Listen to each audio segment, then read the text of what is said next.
Добар ден, Око на ТВ Нова. Добре дојдовте, почитувани гледачи. Ова неделно попладне, кога изборната кампања влегува во својот зенит, ќе ги анализираме економските ветувања на политичките партии. Гости во емисијата се Данела Арсовска од Сојузот на стопански комори на Македонија, Димитар Ристовски од Европската бизнис асоциација, Миле Бошков од Бизнис конфедерацијата на Македонија, Добар ден. И Ангел Димитров од Организацијата на работодавачи. Добар ден. Дами и господа, добре дојдовте во ТВ Нова. Го разгледавте ли планот за живот во Македонија и програмата на ВМРО ДПМН? Имавте ли време да ја дадеме предност на Арсовска? Повелете. Много благодарам. Искрено не детално. Оние точки кои што се најинтересни за бизнисот и за развојот на економијата беа оние кои што се во фокус на интерес на бизнис секторот и нормално сите оние идеи кои што се прогресивни, кои што се за доброто на развојот на економијата во Република Македонија се поздравени и ги поздравувам во секој случај. Еве ќе ви помогнам. ВМРО ДПМН нуди стотици проекти и најголем број од 500 страници колку што содржи програмата се посветени на економијата. СДСМ планот за живот во Македонија го базира на 5 столба. Има некој да издвои нешто што е највпечатливо во програмата? Ристовски? Па видете сега, програмите се нели програми и базично еве секој ден како што тече кампањава ги осознаваме подетално, се образложуваат од страна на претендентите за извршната власт на наредните избори. Најбитното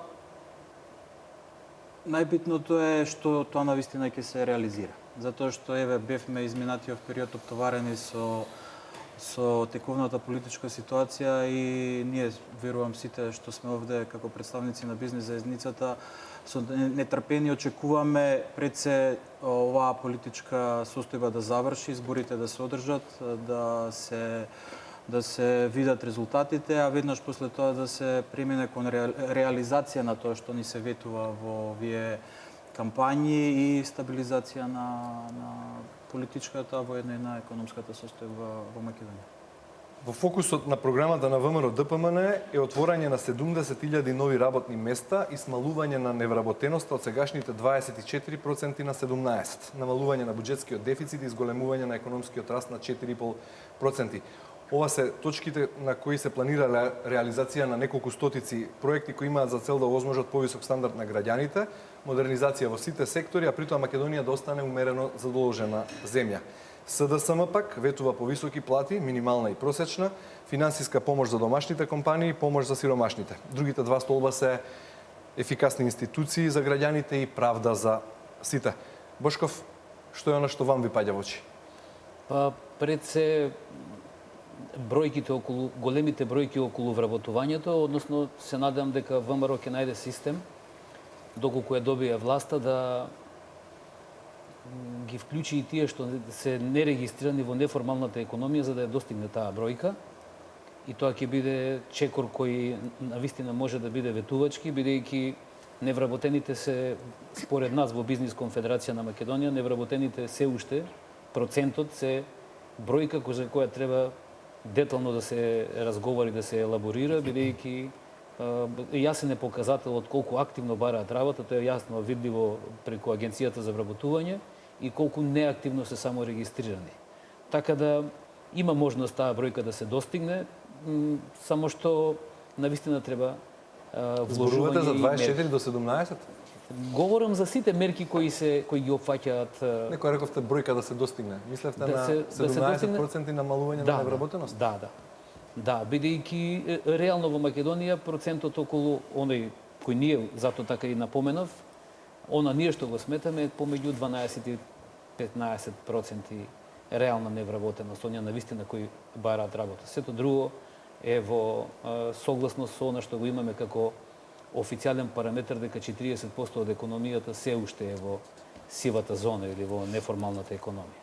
Она што го предлага Социјалдемократскиот сојуз, она што највише нас ни паѓа во очи е тоа што без реална, да кажеме, скица или платформа за економски раст не може да на некој начин да предвидуваме или да понудуваме или пак ние не може да прифатиме зголемување на минимална плата или зголемување на плати и така натаму со дополнително финансирање на компаниите без основа за таков раст или без основа за такви можности. Така да следната влада бизнис заедницата ќе треба да разговара на вистина од карактер колку може да си дозволи и колку може да биде реално да допринесе во самата економска активност на земјата. Димитро, ВМРО ДПМН најавува зголемување на платите во јавниот сектор за 10% и зголемување на минималната плата на 14.000 денари, СДСМ ветува 16.000 денари минимална плата до 2020-та. Бошков го допре ова прашање, колку според вас ова ветување е остварливо? Па јас прво ви кажал општо мој впечаток за двете програми. Мислам дека се предимизионирани и се оди до некои ситници кои ги прави неразбирливи и многу тешко читливи за обичниот граѓанин на Република Македонија. Јас лично сметам да биле и по 20 странички, ама јасно напишано идните стратешки интереси на оваа држава ќе биле многу полесни. Сега што се однесува за економските параметри и критериуми што ги нудат, факт е дека овој пат ВМРО ДПМН излегува со едни многу по-реални или многу по-внимателни проекции. Тоа се гледа и околу стапката на раст. Знаете, ние сме имале стапка, да речеме, во времето на ВМРО ДПМН 2006 година над 6%. Сега се задоволуваме дека до 2020 година ќе имаме 4,5% и мислиме дека тоа е добро.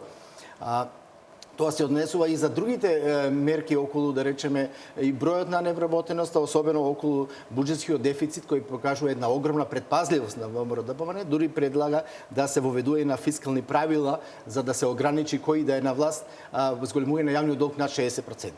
Тоа е една општа карактеристика, а од друга страна имаат и слични работи, да речеме скоро сите поттикнување што ги сакаат да ги направат. ВМРО тоа го прави за руралните подрачја, СДС тоа го прави за домашната преработувачка индустрија, се сведуваат на досегашните познати мерки, а тоа се ослободување од данок од добивка, ослободување од персонален данок, придонеси така натаму. Што се однесува до минималната плата, точно е дека и двете партии излегува со многу слични ветувања. Значи за 2017 година износот што го нудат на еден начин, тоа нудат во наводници, бидејќи тие не го исплаќаат, го исплаќа бизнисот, е 12.000 денари. Додека се разликува до крајниот износ за 2020 година, кај што 14 и 16. 14 и 16, значи СДС малку по-оптимистички иде на 16.000 и разликата е во оние гранки кои се првиот закон за минимална плата има испод 50% од просекот републиката, тоа се текстилството и кожарството. ВМРО ДПМН и понатаму нуди дека за тие гранки ги имаме постепено покачување на минималната плата, за да и се остави простор да се на еден начин усогласат со тие нови додатни обврски, додека СДС користи една друга алтернатива, а тоа е дека на таквите компании ќе и се помогне од државата со одредени субвенции за да веднаш у старт почнат со износ на минимална плата. Сега се разбира дека ова се изборни програми, тука мора да има и малку популизам, но од друга страна е Што ќе значи конкретно еве за текстилната индустрија која вие ја застапувате, минимална плата 16.000 денари ако се одреди така административно како што е планирано без договор со бизнис секторот. Последното зголемување на минималната плата беше во 2014-та, така се добро се сеќавам. Да, видите, првото донесување на закон за минимална плата беше согласно меѓународната конвенција за минимална плата. Што значи дека мора со сеопфатна консултација и анализа заедно и на синдикати и на работодавци да се донесе. И затоа таа не предизвика негативни репрекусии кај овие гранки. И затоа внимателни бевме и со овие две гранки. Ако се направи, ево, да речеме 12.000 денари во старт на 2017 година, сигурно и ако не се направи одредено субвенционирање на дел од тие трошоци на овие две гранки, таму ќе има големи отпуштања. Јас предвидувам до 10.000 луѓе да останат на улица. Зошто? Затоа што тоа се гранки кај што не се мери креативноста на луѓето. Тоа се гранки кај што имаат норми каде што се знае во текот на денот колку парчиња тој работа треба да направи. Затоа и ве прашав Бошков, спомнам, немаме реален параметар, односно немаме економски раст за да проектираме минимална плата. Достижна ли е според вас 16.000 во текстилна, кожарска, преработувачка на кожа? Тоа сака да ви го кажам. Значи дури и да е достижна, мора таа плата да биде поврзана со остварувањето на работникот. Затоа што во спротивно, ако ставиме висока минимална плата и за работник кој тој може да ја постигне со своите остварувања и работник кој остварува 50% од тоа, ќе направиме уравниловка што директно ќе влијае на опаѓање на продуктивноста во компаниите. А тоа исто така се негативни резултати. Ако еден работодавач мора на некој работник 3, 4, 5 месеца поред да му дотира до минимална плата, а тој не може никако да ја оствари, тој работодавач само ќе трпи штети од тој работник и на крајот на краишта, после истекот на тие 3-4 месеца колку ќе одлучи дека може да го издржи финансиски, ќе мора да го напушти. Тоа пак ќе значи напуштање на број на работници. Ги спомнавте оние високи економски проценти на висок економски раст од 2006 година. Бошков го спомна намалувањето на невработеноста. Предлагам како вовед во останатиот дел од емисијата да видиме еден прилог во кој ќе слушнеме што беше од 2006 нааму остварено, реализирано во програмите на ВМРО ДПМН. Изминативе 10 години Македонија имаше период на пат на невработеноста и зголемување на стапката на вработеност. Од рекордна стапка на невработеност од 38,1% во 2005 година. Стапката на невработеност падна на рекордни 24% во 2016.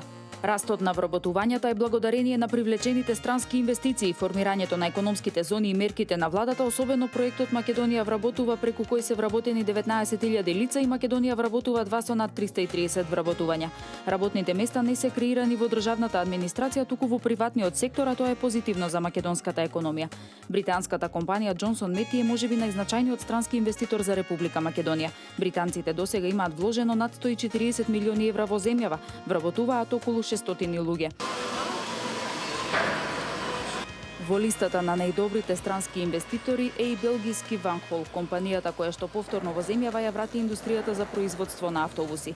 Инвестицијата се проценува на околу 30 милиони евра со проектирани 600 вработувања. Германски Дрекселмајер представува најголем странски работодавач во Македонија, вклучувајќи ги и домашните фирми со околу 6000 вработени. Во слободните економски зони, каде важат посебни правила и даночни олеснувања, најголем работодавач е американскиот Johnson Controls. Оваа компанија само во зоната во Штип креираше околу 1600 работни места. Откако оваа приказна се покажа како успешна, Johnson Controls донесе одлука да отвори нова фабрика во Струмица. Инвестицијата од 20 милиони долари треба да отвори уште 1500 работни места. Се стартува со браунфилд вложување за подоцна да се влезе во новиот погон. Се вложуваат милиони евра и во нови автопати, магистрали, регионални и локални патни правци. Се врши обнова и на оштетените делници. Во моментов се работи на повеќе од 170 километри нови автопати. Капитални инвестиции кои ќе донесат побрз и олеснет транспорт, пониски трошоци и зголемена конкурентност. Се поврзуваат градовите и регионите со нови конекции, се работи и на локални патишта кои се најмногу користени од местното население. Само во изминативе неколку години за време на ВМРО ДПМН се изградени или реконструирани повеќе од 400 локални патни правци. Паралелно се работи на новите два автопати што се прават со кинескиот кредит. Кичево Охрид во должина од 57 километри и вредност од 374 милиони евра и Меладиновци Штип во должина од 47 километри и вредност од 206 милиони евра. Двата проекта се оценети како исклучително важни, првиот за туризмот, вториот за економското раздвижување на источниот дел од земјата. Делницата од коридорот 10 од Демиркапија до Смоквица е во завршна фаза и во функција треба да биде ставена во почетокот на идната година. Станува збор за целосно нов автопат со должина од 28 километри во вредност од 210 милиони евра. Изградбата на овие автопатски делници представува изградба на капитални проекти од национално значење, бидејќи само со овие автопатски делници се зголемува вкупната автопатска мрежа во државава за 50%. Веќе е распишан тендерот и за делницата од Гостивар до Кичево.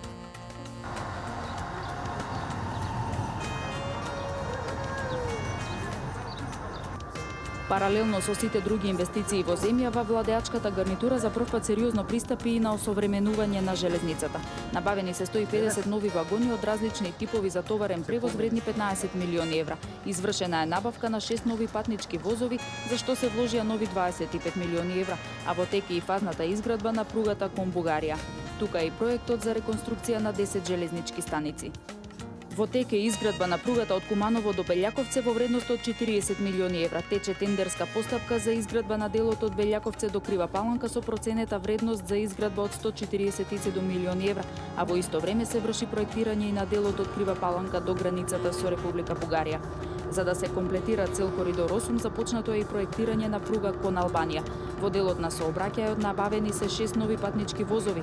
Претходно се набавија 150 товарни возови, а во тек е тендери за набавка на 3 нови локомотиви. Со средства од ДИПА компонентата завршена е реконструкцијата на 7 железнички станици на Коридорот 10, вклучувајќи ја и меѓународната железничка станица во Скопје. Политиката на субвенционирање на авиосообраќајот како и влезот на инвеститорот ТАП во Македонија направија бум во авиобизнисот како во земјава, така и во регионот. Ако пред 10 години бројот на дестинации беше 15, денес Македонија авионски е поврзана со 35 дестинации ширум светот, а до летниот период планира воведување нови линии. Вкупно 1,6 милиони патници до крајот на годинава се очекуваат да евидентира Скопскиот аеродром, што е зголемување за 140% во однос на 2010, кога бројката беше околу 600.000. Зголемување на бројот на патници бележи и Охридскиот аеродром за 226% во споредба со 2010 година. Покрај инвестициите изминатата деценија во буџетот секогаш се одлевале суми за покачување на платите и пензиите.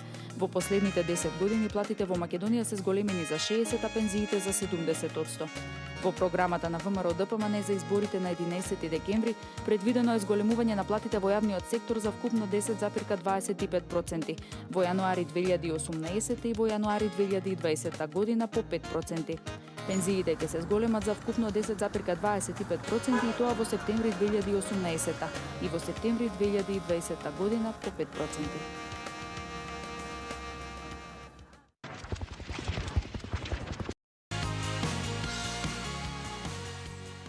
Видовме во прилогот најголеми вложувања последниве години во делот на капиталните инвестиции се направени во инфраструктурата арсовска. Какви се непосредните ефекти не само врз градежниот бизнис од таа градежна експанзија последниве години? Добро, прашањето, меѓутоа јас би сакала накратко да се вратам на она кое што претходно разговара тука присутните соговорници во однос на зголемувањето на економскиот раст. Многу важно прашање е ова, затоа што беа споменати зголемувањето на минималните плати. А знаете дека за нас како бизнисмени, кога некој се обидува да наметне нешто кое што представува директно врска за нас, е навистина едно горливо прашање, е малце комплицирано да се издействува истото и да се ветува нешто, да е базирано на само наветување без нека посеопфатна системска анализа. Може би постои волшебно стапче. Може би, ќе видиме тоа. Меѓутоа, оно што е важно е дека економскиот раст најпрвен се базира, вие знаете, под број 1 на повеќе фактори, на повеќе параметри. Едниот е потрошувачката, второто е зголемувањето на извозот, третото е намалувањето на невработеноста. Меѓутоа, покрај ова, нели јавниот и приватниот сектор имаат подеднак удел во зголемувањето на економскиот раст, но не може на приватниот сектор да му се наметнуваат давачки без при тоа да се има сериозна анализа што тоа би влијаело и како тоа би влијаело прво на приватниот сектор, а вториот момент е дека најпрвен треба да се понуди реална програма за тоа како имаат намера да ја зголемат продуктивноста на приватниот сектор, за да може да се наметне зголемување на минималната плата. Значи, нормално е дека целта на секој граѓанин е да му биде овозможено подобар живот. И приватниот сектор, јас сум сигурна дека нема ниту еден работодавач кој што не би сакал да даде на своите вработени, нормално срекниот вработен е оној кој што работи добро, е попродуктивен. Апсолутно во секој случај. Меѓутоа, да наметнете нешто кое што двете нема... партии ветуваат 12.000, предвидуваат 12.000 минимална плата во 2017, се разликуваат само во однос на крајните проекции до 2020, едните велат 14, другите велат 16. Ако се едно подеднакво се однесува тоа и на секој оној кој што претендира да дојде на власт. Не сте консултирани како бизнис сектор? Не се работи за тоа дали сме или не сме консултирани, се работи за тоа дека треба да се направи опсежна анализа. Вие доколку го прашате секој работодавач дали би ја зголемил платата на својот работник, јас сум сигурна дека 90% нив би ја зголемиле. Меѓутоа, дали можностите негови тоа го дозволуваат? Најпрвен компанијата треба да има зголемена продуктивност, треба да има поголема добивка, па да има можност на сопствениот работник да му возможи повисока плата. Значи, тие се трошоци кои што реално компанијата треба да ги пресмети и да има можност да ги даде. Доколку не е целта, нели нормално да се затворат поголем број на компании или пак да се намали бројот на вработените, со што би можело да се постигне тоа да се даде на останатите повисока плата. Значи, малку е комплицирано тоа прашање, не е толку едноставно да ветеш, пред да можеш да го изанализираш конкретно што би тоа значало по основ на целиот приватен сектор. Тоа е во тој дел, во делот на градежната експанзија, тука знаете, значи, Градежната комора на Република Македонија, која што е во присујузот на прашањето беше кои се непосредните ефекти генерално општо во државата од таа градежна експанзија? Значи, Најпрво имаше голем број на добри проекти во кои што градежниот сектор директно е инволвиран. Таа гранка, колку што знаете, е една од двигателите на економијата во последните 3 години и ќе остане двигател на економијата во следните барем 2 години, тоа сме сигурни, доколку не се инвестира значително во некоја од другите стопански гранки. Тие инфраструктурни проекти направија да се раздвижи не само градежништвото, направија да се раздвижат и 25 други стопански гранки кои што се многу близко поврзани со градежништвото, значи да дадат одлични резултати и ефектите се евидентни. да, се градат автопатот Кичево-Охрид, Скопје-Штип и целосно автопатско поврзување од српската до грчката граница. Бошков, кој коридор е највитален за државата? Од овие три што се во фаза на изградба?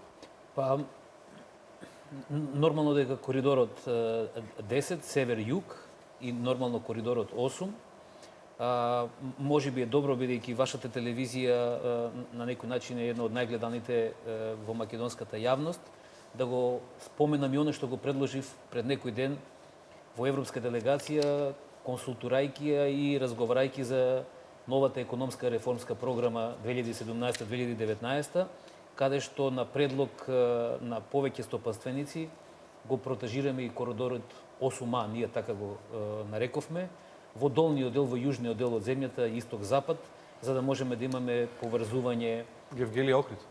на некој начин, да. Струмица Охрид, Струмица Ќафасан, тука нормално ќе се вклучи и Гевгелија, така да во јужниот дел ќе развиеме многу голем дел од потенцијалот и нормално може да се привлечат и инвеститори, меѓутоа може да влие и на Во други програмата на стопански ВМРО е гранки. предвидена изградба на експресни патишта Штип-Кочани, Штип-Радовиш, Скопје-Блаца, Крива Паланка, Ранковци и Охрид-Пештани. Веројатно пресметале дека е најтешко да се пробие Кожув, Баба, кои беа други доле планини, тежок е предолот за изградба на пат. Па добро, еве сега... Кој според вас од овие што се предвидени во програмата на ВМРО ДПМН треба да добие приоритет? Охрид, Треба да добие приоритет нормално и да се доврши, бидејќи веќе тоа е одлука.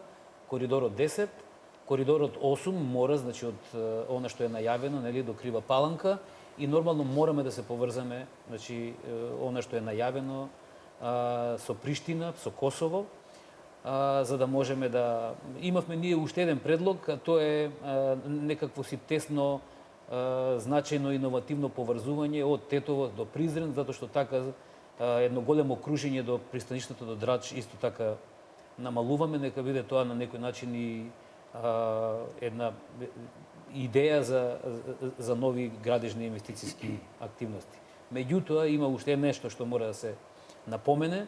Морам да ја споменам мојата колешка од Макамтранс, Билјана, каде што одамна вели дека навистина ни треба сериозна логистичка програма на државата или логистички центар, транспортен логистички центар, каде што ќе можеме навистина не само производите, не само на некој начин економијата да движи во насока на обслужување на македонскиот пазар, туку да биде и на некој начин и пристаниште, така ќе го наречам, пристаниште и на другите пазари. Освен градежништвото како сектор, слушнавме во прилогот дека забрзан и видлив раст последниве години бележи туризмот како стопанска гранка. Скопје 2014, иако многумина оспоруван проект, значително го зголеми бројот на туристи пред се во главниот град. Ристовски, каков е вашиот став односно? Добро, се што е ново, се што е интересно е предуслов за нови посети, нови туристи, а со самото тоа кога имате повеќе луѓе што флуктуираат, не влијае тоа директно само на определена гранка, него тоа е расширено. Имаме тука и транспортни компании, хотелски сместувања, ресторани и така натаму. Значи, јас би го поврзал тоа не само со проектот Скопје 2014, туку и со инфраструктурното раздвижување низ Македонија, каде што тоа инфраструктурно раздвижување допринесува за поголема флуктуација на луѓе и добра.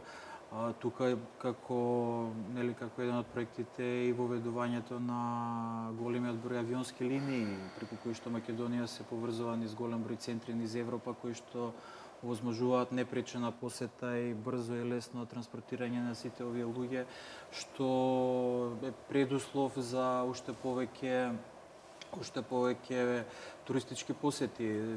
Меѓутоа тука не треба да застанеме, нели?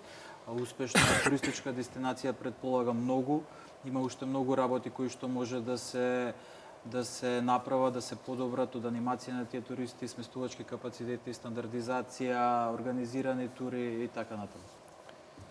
Платен час. Ако може да додадам една идеја, се извинувам до моите колеги, меѓутоа имаме зголемен промет на патници на Скопскиот аеродром, на Александар Велики, меѓутоа никако да го поврземе Александар Велики со железничка пруга. На 5 километри од од три страни имаме железнички пруги кои не го поврзуваат со аеродромот, а може да придонесат многу кон растот на патници, растот на туризам и така натаму. Бидејќи секој човек е важен на полесен начин да стигне до... Еве, може би треба да биде земено предвид во оваа предвидена модернизација на железницата и на железничките станици и во набавката на нови вагони и локомотиви. Платен час преку времена работа и 6 часа работно време за повозрастните работници, ветува СДСМ. Димитров, коментар? Па јас мислам дека дел од овие мерки што СДСМ ги предлага овде не се резултат на нашиот лош закон за работни односи. Тоа е добар закон, прилично добар, и со добри права на работниците. Туку се однесува повеќе на неимплементацијата или непочитување на закон. Затоа што не можеш ти сега да кажеш дека ние ако дојдеме ќе секој прековремен час ќе се плаќа. Секој прековремен час и сега се плаќа по закон. Работата е дали имаме ние доволно да државни инспектори за труд кои ги контролираат тоа и дали се ги вршат работите онака што треба за тој прековремен час на висина да се плати. Ние имаме одличен систем за плаќање на платите, електронски систем преку МПИ на образецот кој УЈП го контролира и е богат со толку многу податоци за да за секој работник во Македонија знаеме и дали колку се редовни часови, колку се прековремени часови, дали бил на боловење, дали бил, значи тоа се стварно една база на податоци кој е за жал малку ја користат другите државни институции. Што се однесува до другите работи, мислам дека не се на одмет, треба да се остави можност за и пократко работно време, се разбира работодавачите ќе проценат самите дали можат работниците за 6 часа да ги остварат резултатите оние што ги остваруваат за 8 часа и да се остави поголема слобода околу прераспределбата на работното време, која иако во Законот за работни односи ја има нафрлено до 2-3 члена, многу малку се практикува, дури многу малку инспекторите знаат како да ја контролираат. Таму треба да се направи добро прецизирање, за да можат работодавачите навистина да добијат поголема слобода, ако ќе биде во интереси на работниците. Фер даночен систем, сиромашните помалку, богатите повеќе ќе плаќаат данок, најавува СДСМ. Звучи малку Робин Худовски или Арсовска? Не знам како би можела да се каже дека е фер. Тоа би ми било првата констатација. Во објаснувањето се вели не е фер оние што добиваат плата од 10.000 да плаќаат еднакво данок како оние што плаќаат 100.000. Дали е фер? Прашува се. Ова е многу комплицирано прашање. Затоа ќе му дадеме и комплициран одговор. Магично стапче тоа што прашавте дали има, нема. Меѓутоа, повторно, мора да се базира на факти, на добра, солидна, квалитетна анализа. Прашање број 1. Ако сме сите еднакви пред уставот и пред законите, како е тогаш фер да наметнете на некој кој што може би повеќе работи, повеќе квалитети има, поспособен, попродуктивен и не знам, сега да не тука карикирам што се изрази, како е фер на него да му наметнете повеќе данок од оној кој што помалку работи, помалку е вреден, помалку е квалитет. Со еден збор помалку заработува. Не мора да е неопходно поврзано едното со другото. Значи, меѓутоа еднаквите можности треба да биде, за да се наметне вакво решение, затоа ви кажувам, треба да има добро, осмислена стратегија, системско решение и прецизно со факти и со аргументи да се пристапи. Затоа во другиот случај, ако би сакале да воспоставиме таков систем, ќе треба да заборавиме на принципите на честност и нееднаквост. Тие се принципи кои што треба да не водат ни животот и низ бизнисот, а не принципите на тоа да го зголемиш данокот за оној кој што сметаш ти дека е попривилегиран. Може би некој што повеќе заработува ќе го оспори пред Уставен суд? Не да го оспори пред Уставен суд, како да ви кажам, мора да се протежира еднаквост на сите луѓе пред Уставот и пред законите. Тоа би требало да значи дека доколку сакате да понудите вакво решение, треба да понудите и решение како сите граѓани кои што работат, ќе ги категоризирате во оние кои што работат повеќе продуктивно, помалку продуктивно, повеќе квалитетно, помалку квалитетно. Посе честни, не се честни, мора да има реперкусии од обете страни, а не само наметнете правила на игра кои што се неиздржани, како да ви кажам, најверојатно во тој случај кој што вие го напоменувате, сме виделе многу лоши примери низ државите на светот. Значи не е ова некоја новина која што се предлага. Е многу добро. Апсолутно, сакам да ви кажам, тоа е добро. Се вака демагошки речено популистички, убаво е да се каже, убаво е да се чуе, затоа што адресира на голем дел од населението во Република Македонија. Тој гап кој што се јавува во оние кои што се поимотни, кои што немаат доволно, е навистина голем и се зголемува од ден на ден. Меѓутоа треба да биде решението она кое што е системско. Сме го виделе тоа со овие решенија кои што ги имаме, компаративни анализи се направени низ целиот свет. Како тоа функционира? Како функционира? Бизнисмените ги затвараат бизнисите, се селат на места каде што има помали даноци, ги намалуваат бројот на вработување и практично што сте му пружиле вие на оној на кој што сте му ветеле дека оној кој што зима повеќе ќе плаќа повеќе? Ништо, освен тоа што ќе го изгуби работното место кое што го има во моментот. Затоа велам треба анализа. Фер понуда, Добро, популизам или пак недоволно изанализиран предлог? Видете, тоа се два политички концепта на левица и на десница кои што превладуваат секаде низ светот, како што спомена претходниот говорник. Значи тоа е тие се тие два концепта што ги нуди едната политичка опција и другата политичка опција. Значи рамниот данок од една страна спроти прогресивно. Не зборуваме од аспект на теорија, туку од аспект на оние што ги застапувате вие сега. Видете, секако дека за бизнис заедницата рамниот данок мислам дека е по целисходен и повеќе одговара на начинот на работење на секоја една компанија. Многу е добар примерот што беше споменат со компаниите кои што ќе дојдат во искушение да го преселат својот капитал од едно место на друго место. И кога ќе видиме ние на крајот тие што треба да го осетат највеќе тој бенефит се во претпоставена опасност дека би можеле да го изгубат своето работно место, таа компанија каде што работи да отиде негде на друго место. Гледаме светот се повеќе се осовременува, многу е лесно да се преселите од едно место на друго место на работење, така да тоа е концепт кој тие кои што ќе одлучат на крај како би сакале, нели? Избори се гласа. Бошков, што мислите вие? Па се согласувам. Колегите елаборираа квалитетно дека едноставно мора да се има во предвид, да се направи анализа претходно, меѓутоа од она што е веќе познато, рамниот данок е предвидлив, знаат компаниите, знае општеството, граѓаните, докаде може да го планираат потрошувачката економија, производството, вкупната економија и така натаму, така да прогресивниот данок може да повлече низа активности кои може директно да влијат на економијата, односно на довербата кон водење бизнис во Македонија. Димитров, имате вие различни аргументи од овие или? Јас не се работи за аргументи, се работи за логиката. Зошто, да речеме, СДСМ излегува со ваква идеја? Тоа е очевидно излегува од тоа што се зголемува раслоеноста во Македонија. Значи процентот, се помал број на граѓани имаат се поголем процент од националното богатство на државата, што е во суштина не е само кај нас, тоа е одлика, карактеристика и на целиот капитализам. Тоа е докажано и луѓе добија Нобелова награда за таа работа. Значи, што е разликата во даночните системи што се нудат? СДСМ ВМРО ДПМН останува на досегашниот систем на рамни даноци, кој точно е што кажаа колегите, е за бизнис заедницата е едноставен за примена и тоа му е као предност. И нормално оние што имаат големи плати добиваат многу повеќе. Зошто добиваат многу повеќе? Затоа што во Македонија веќе имаме плати со 60.000 евра месечна плата. Тој плаќа до 4 просечни плати плаќа придониси, на тоа не плаќа придониси. Така да ако се поделат тие придониси, тој што ги плати процедуално, тој плаќа помалку придониси. Затоа СДСМ се одлучило да воведе две стапки наместо 10%, 10 и 18%, со тоа што факт е што вели Даниела, тие не се уште сигурни кои се тие највисоките плати. Го користат изразот највисоките плати ќе плаќаат 18% и дека тоа е 5% од граѓаните во Македонија.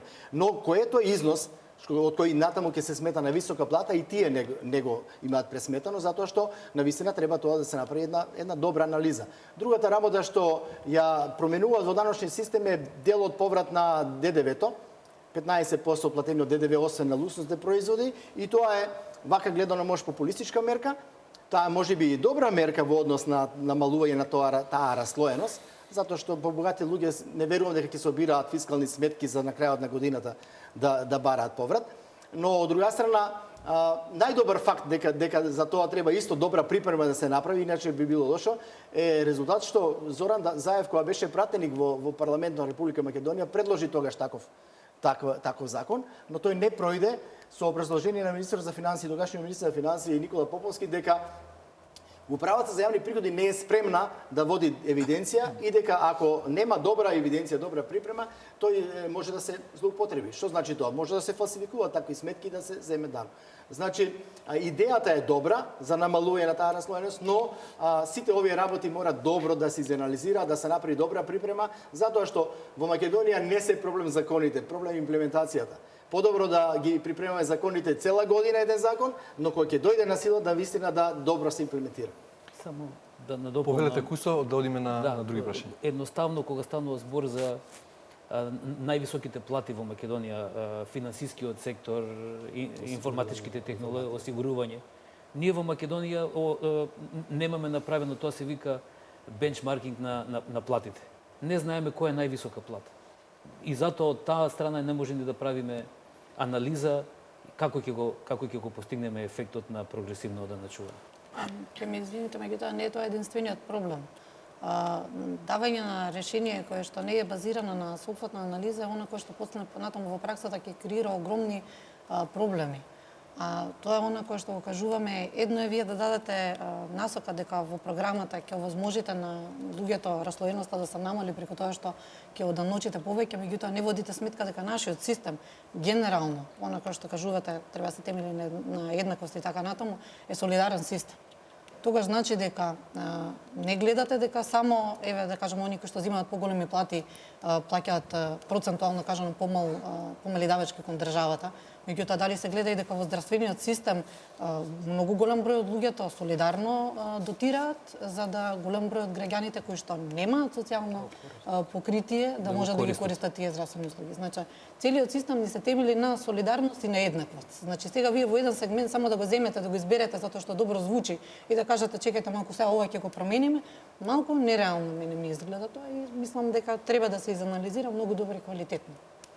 Програмата реално на ВМРО ДПМН ветува проект Купи куќа за граѓани над 36 години со значителни субвенции од државата. Првите 7 години повеќе од 65 или 75%, останатите 3 години исто така со голема отплата, учество од тој кредит со државата. Што мислите за овој проект од аспект на бизнис интересот? Јас можеби ако сум најповикана тука представник на градежниот сектор, која што е најактивна и една од најголемите стопански комори во рамки на Сојузот на стопански комори на Република Македонија. Градежниот сектор кај нас, вие кои што го напоменавте, се инвестира во инфраструктурата. Значи, тоа е едниот дел, нискоградбата. Високоградбата е сосема друг дел на градежништвото кој што повторно е во огромен бум и во огромна експанзија. Тоа го гледаме со сите овие мерки кои што беа понудени, дека е добро и еден начин како да им се овозможи на сите оние граѓани кои што не успеале на вистина долг период да си го решат стамбеното прашање, има можност преку овие проекти да аплицираат и да се стекнат со сопствен дом после долги години немање на таква можност. Тоа беше прво Купи куќа, купи стан, Купи куќа за млади, сега гледаме дека се опфаќа и поширока една категорија за повозрастни. За повозрастни, добро, не се тоа возрастни, повторно се млади луѓе, меѓутоа кои што најверојатно повторно немаат во своите можности да си дозволат да си го обезбедат стамбеното прашање и тука навистина ќе биде покриен еден добар дел од овие граѓани, меѓутоа има и една друга страна, Купи куќа. нешто кое што во овој момент можеби сега метрополата наша не го дозволува затоа што генерално гледаме дека сме од многу страни, да кажеме, нападнати од тоа дека се гуши градот. Главниот град се гуши. Едноставно, решенијата кои што досега биле направени повеќе не овозможуваат на тоа да уште повеќе се гради и мислам дека ова ќе биде еден добар начин прво да се помогне на тоа да се расшири територијата на главниот град. Вториот момент е да се некако да се најде начин да со добри архитектонски решенија да проциркулира едноставно градот, затоа што загадувањето кое што во овој момент го имаме навистина на високо ниво и треба да се најдат сите можни решенија за да истото се сведе на минимум и она кое што го гледаме што функционира во сите други европски држави, тоа е нели ова населување на периферијата на метрополита, мислам дека исто така добар концепт. Јас само да дополнам за инфраструктурата, бидејќи Бреска не се вклучи во разговорот. Повелете. Значи, вложување во инфраструктура е познато уште првиот државен интервенционизам од Рузвелт наваму.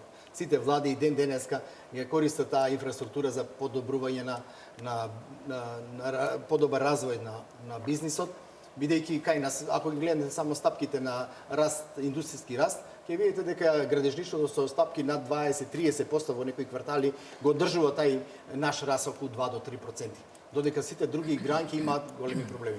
Така да тоа е и доказ дека градежништвото може да помогне. Но од друга страна тоа има и своји ограничувања.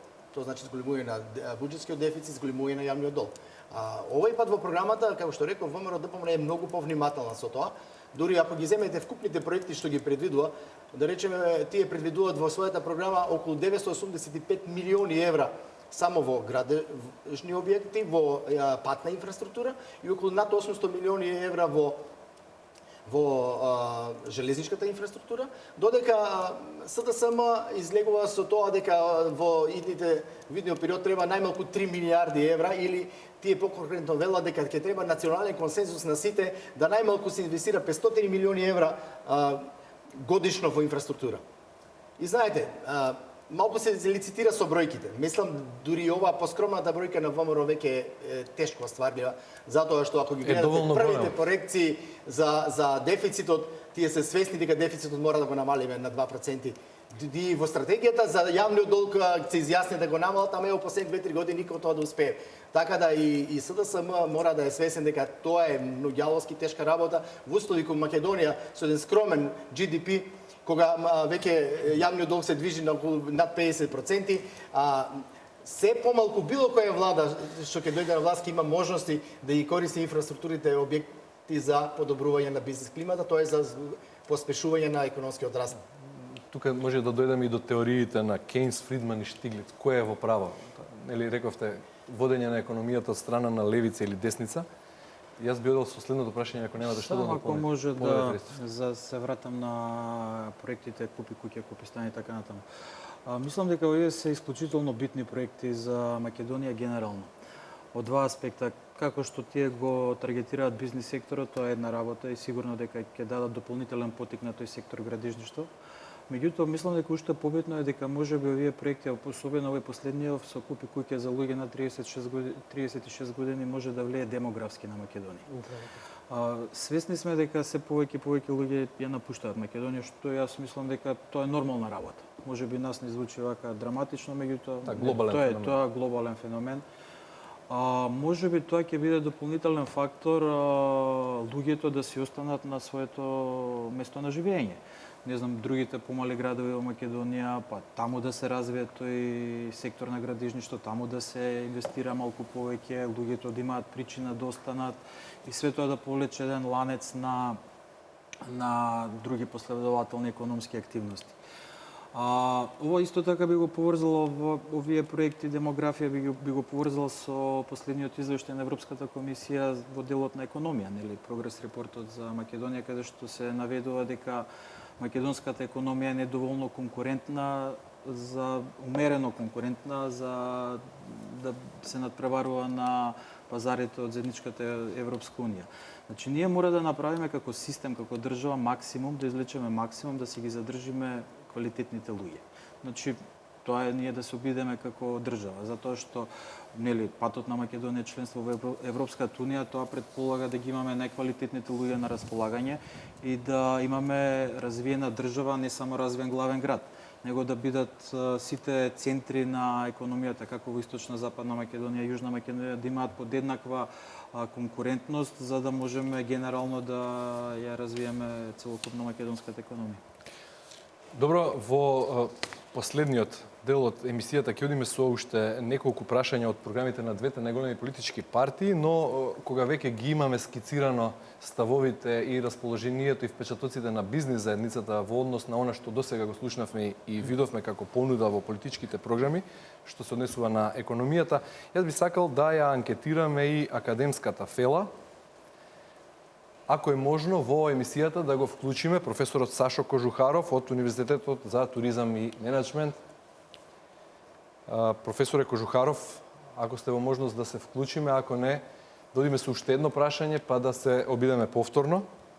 ВМРО ДПМН е во својата програма ветува рурални развојни зони.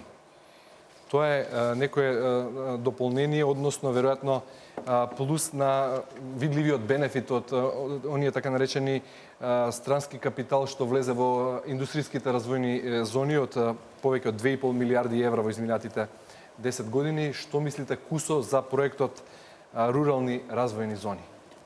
Па, познато е во светот дека постојат има различни називи на тие зони. Јас ќе го споменам од оно искуство што го имаме со нашите колеги. Тие се рурални, технолошки паркови, развојни зони и така натаму.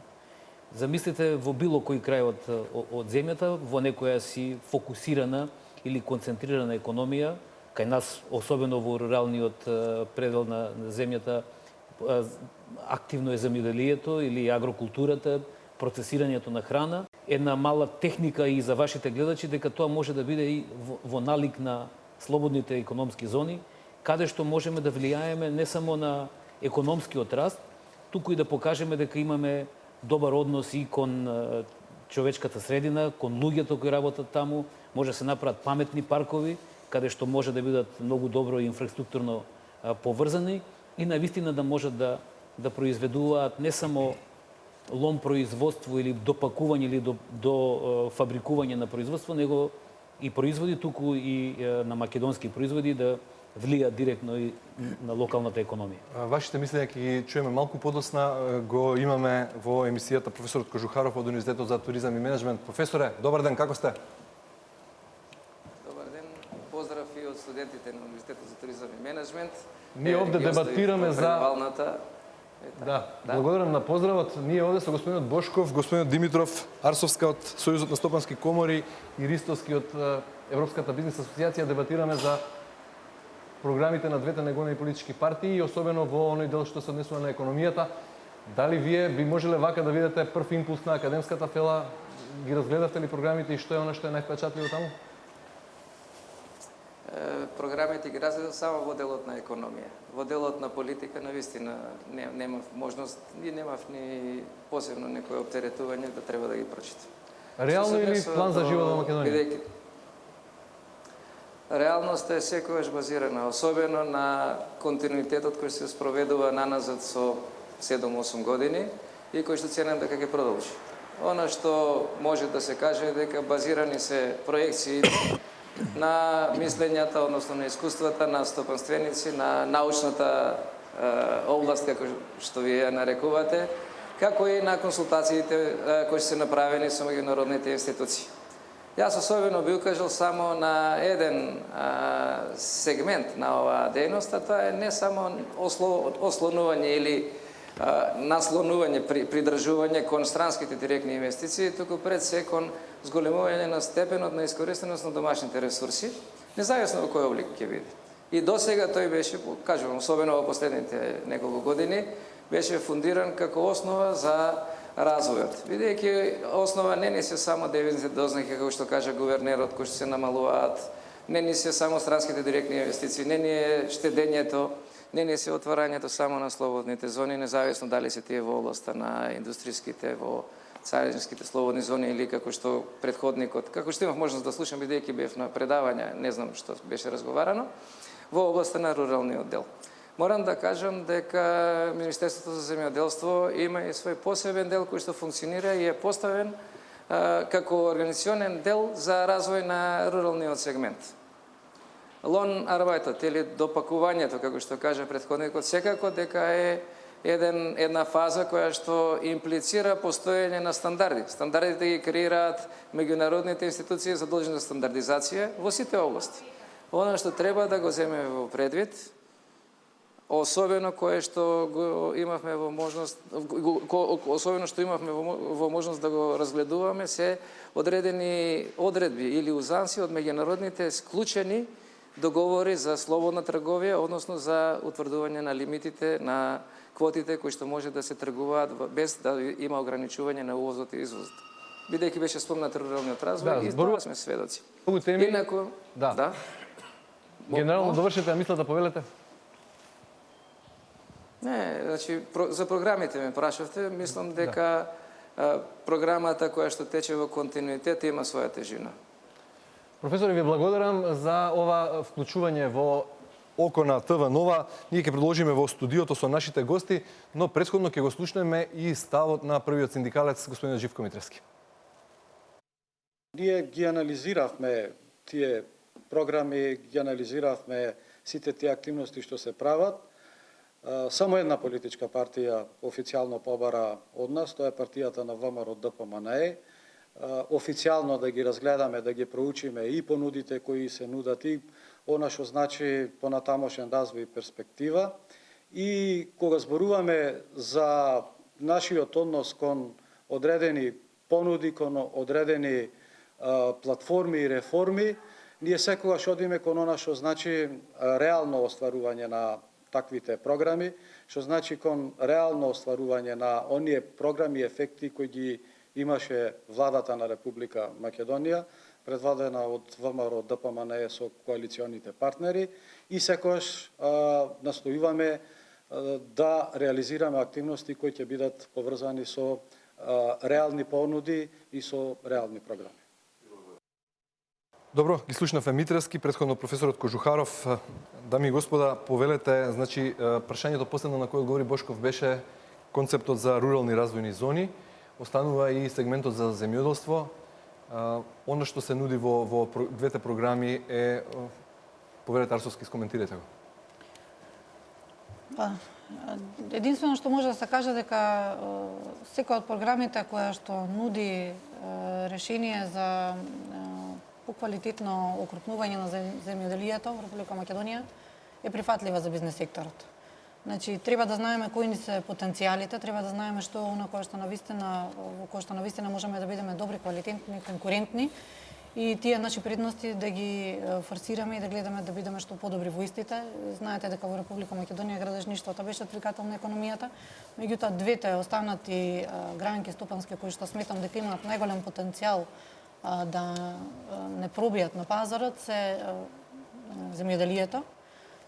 Една меѓу тие две, туризмот е втората, и можеби делот каде што сме конкурентни, меѓутоа не можеме да се истакнеме со некоја досега голема таква компанија која што излегла на пазарот е можеби IT секторот и оние кадри кои што се навистина квалитетни и конкурентни на светските пазари.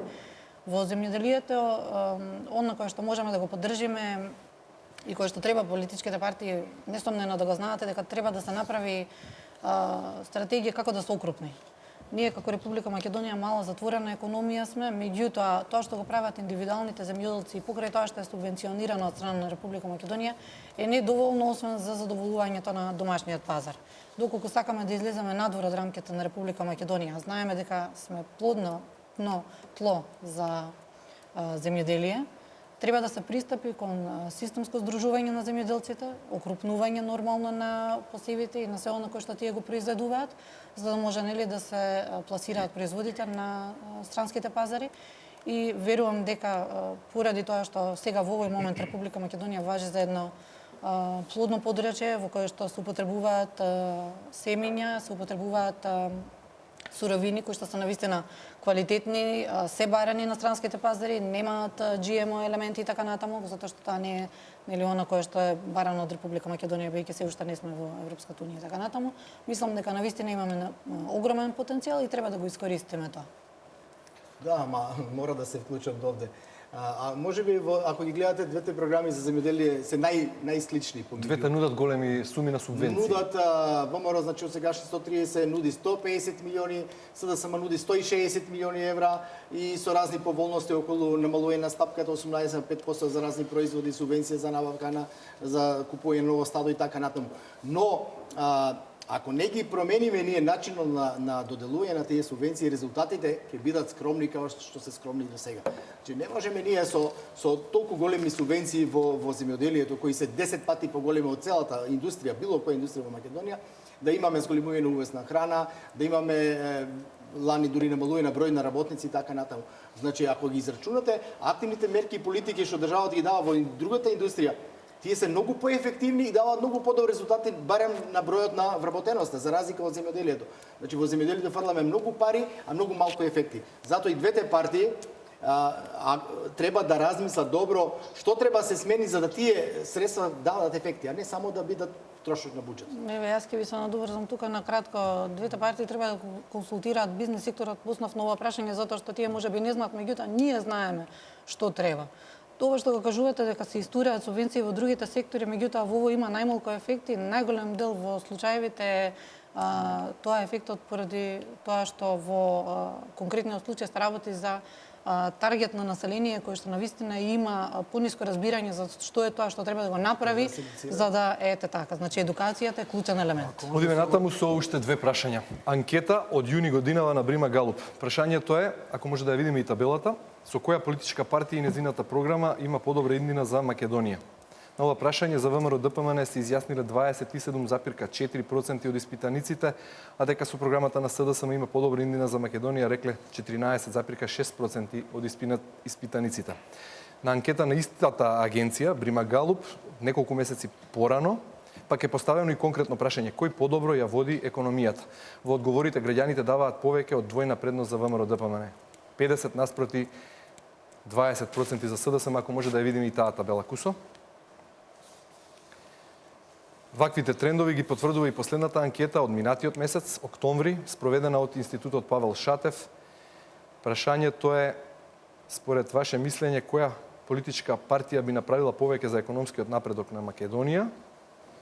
Речиси 53% од граѓаните сметаат дека ВМРО ДПМН би направила повеќе за македонската економија од најголемата опозицијска партија СДСМ. Доколку бирате вие во име на фирмите кои ги представувате, што би одговориле на ваква анкета или како е расположението еве во вашите бизнис табори? Пушков. Ние само може да им предложиме на граѓаните, не само на нашите членови во Бизнис конфедерација, што помасовно да присуствуваат и да учествуваат на изборите и да самите тие да одлучат која економска програма може да биде добра во насока на подобрување на нивниот социјален живот, економски живот, културен живот, напредок и нормално благосостојба. Така да тоа е тотално и ќе напоменам дека тоа е нивно право, граѓанско право да се изразат и да се изјаснат на начинот на кој тие сметаат дека Ве молам, ако не можете со да и не, бидејќи ова е анкета, нели? Одговорете ми со една реченица, оти времето е кусно, мораме да ја завршуваме емисијата. Јас ќе ви кажам, значи, одлуката на граѓаните ќе биде на база на перцепцијата за тоа која партија во која повеќе веруваат и што ќе донесат. Што се однесува до економските параметри, ви кажам дека се многу слични. Значи, двете партии единствено гледаат преку субвенционирањето на бизнисот, преку ослободување од даноци од придонеси и така натаму и преку големи инфраструктурни проекти да ја развијат економијата. Но и двете партии не кажуваат за она другото што ни предстои, а тоа е како ќе ги враќаме тие средства. Јас мислам дека не смееме да се однесуваме као слон во стакларница, бидејќи непредвидените наши потези може да направат и поголеми грешки. Македонија ја чекаат периоди во кои оние субвенции што ги даваме сега по разен основ И она инфраструктура која е градена во разен основ, сега треба да ги враќаме каматите од тие вложувања. Вистински повелете? Јас само би сакал да апсолутно мислам за исходот на изборите одлучуваат граѓаните и тука немаме што граѓаните сами ќе се одлучат во теќе кампањата. Само би сакал да не стигнав на претходното прашање да не ги забораваме европските фондови. Имаме на располагање многу големи средства, треба да се обучиме како во земјоделие, во сите други гранки да дадеме максимум од себе да ги искористуваме тие средства најголемо можеме. Завршни 30 секунди за Арсовска, мораме да го напуштаме студиото. Повелете Арсовска. Па, да се надоврзам на истото прашање, во секој случај Сојузот на стопански комори на Македонија, целта на неговото постоење е да ги застапува интересите на компаниите, на бизнес секторот во Република Македонија, а понатаму од оваа наша клучна улога, јас како негов представник и претседател не можам да дадам никаков конкретен одговор односно на вашето прашање. Се надевам дека секој од компаниите ќе избере која програма е најдобро за него и ќе гласа за она која што смета дека е најдобро Јас погрешно може би го формулирав прашањето, тоа што Така, прашам да. зошто се вакви резултатите какви што се. Бошков, нешто сакате, ама имаме Сакам само да уште 10 додадам, секунди. Ако можете во навистина ќе биде 10 да се секунди. сместите, повелете. Во овие две програми, навистина бидејќи знаеме дека земјата е задолжена, се шпекулира околу процентот на задолженост, меѓутоа ни една политичка партија не понуди начин на штедење и начин на излегување од овие состојби. Политичката криза трае предолго и негативно влијае врз економијата, тоа се согласите сите. Избори на 11-ти, па локални напролет, ќе успее ли да фати залет економијата, да влезе во трета, во четврта брзина или натаму ќе се клацкаме во лер? Ова е прашање за некоја следна дебата. Јас ви благодарам за учеството во ова попладне неделно дружење со мене на ТВ Нова. Се надевам дека гледачите ќе уживаат да ги слушнат вашите ставови. Почитувани гледачи, ви благодарам на вниманието и довидување идната недела во истото време.